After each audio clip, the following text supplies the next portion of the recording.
नमस्कार मित्रांनो, आज बाजार बंद झाल्यानंतर एकामागून एक 5 मोठ्या कंपन्यांचे क्वार्टर वन निकाल जाहीर झाले आहेत. टेक महिंद्रा, विप्रो, पॉलीकॅब, जिओ फायनान्शियल आणि ITC हॉटेल या कंपन्यांनी आपले तिमाही निकाल सादर केले आहे. यामध्ये एका कंपनीचा नफा 155% वाढला आहे, तर एका IT कंपनीने डिव्हिडंड जाहीर केला आहे.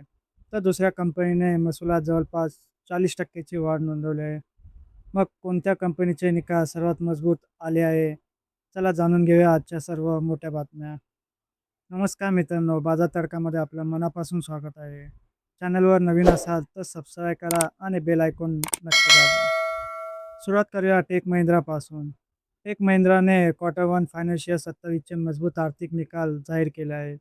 कंपनीचा निव्वळ नफा म्हणजे नेट प्रॉफिट वार्षिक आधारावर 28% वाढून 1,465 कोटी झाला आहे. महसूल म्हणजे रेव्हेन्यू देखील 18% वाढला आहे.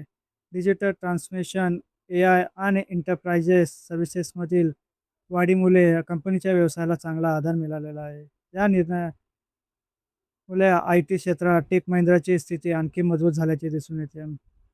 आता पाहूया विप्रोचे निकाल. विप्रोने क्वार्टर वन फायनान्शियल 27 जवळपास स्थिर नफा नोंदवला आहे.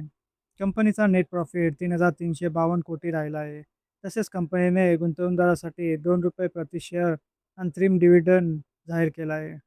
जागतिक IT खर्चावरील दबाव कायम असला तरी कंपनीने नफा टिकवून ठेवला आहे. आता पुढील तिमाहीतील नवीन ऑर्डर्स आणि व्यवस्थापनाचे मार्गदर्शन बाजाराचे दिशा ठरवतील. आता कॅबल आणि इलेक्ट्रिकल इक्विपमेंट क्षेत्रातील दिग्गज कंपनी म्हणजे पॉलीकॅब. तर कंपनीने क्वार्टर वन फायनान्शियल 27 दमदार निकाल जाहीर केला आहे. कंपनीचा नेट प्रॉफिट 33% ने वाढून 797 कोटी झाला आहे. रेव्हेन्यूमध्ये तब्बल 39% ची वाढ नोंदवली गेली आहे. इन्फ्रास्ट्रक्चर, हाऊसिंग आणि इंडस्ट्रियल प्रोजेक्ट्समधील वाढत्या मागणीचा कंपनीला मोठा फायदा होत आहे. पॉलीकॅबची मजबूत वाढ गुंतवणूकदारासाठी सकारात्मक संकेत मानले जात आहे. आता आजच्या सर्वात मोठ्या बातमीकडे वळूया, म्हणजे जिओ फायनान्शियल सर्व्हिसेस. तर कंपनीने फायनान्शियल 27 जबरदस्त कामगिरी केली आहे. कंपनीचा निव्वळ नफा तब्बल 155% ने वाढून 830 कोटी झाला आहे. हा निकाल बाजाराच्या विशेष चर्चेचा विषय ठरला आहे. फायनान्शियल सर्व्हिसेस व्यवसायाचा विस्तार, नवीन उपक्रम आणि व्यवसायातील वाढ यामुळे कंपनीची कामगिरी सुधारली आहे. या निकालानंतर जिओ फायनान्शियलवर गुंतवणूकदाराचे विशेष लक्ष राहू शकते.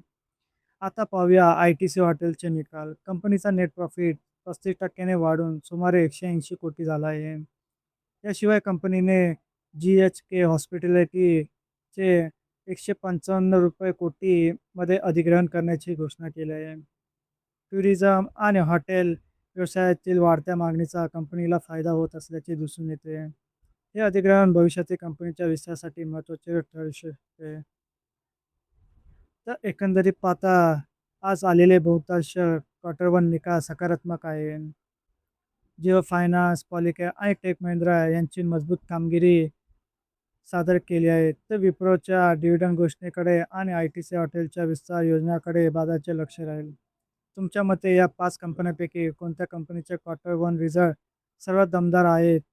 तुमचं मत कमेंटमध्ये नक्की सांगा. व्हिडिओ आवडला असेल तर लाईक करा, मित्रांसोबत शेअर करा आणि अशा शेअर बाजारातील ताज्या बातम्यांसाठी बाजार तडका चॅनलला सबस्क्राईब करायला विसरू नका. धन्यवाद.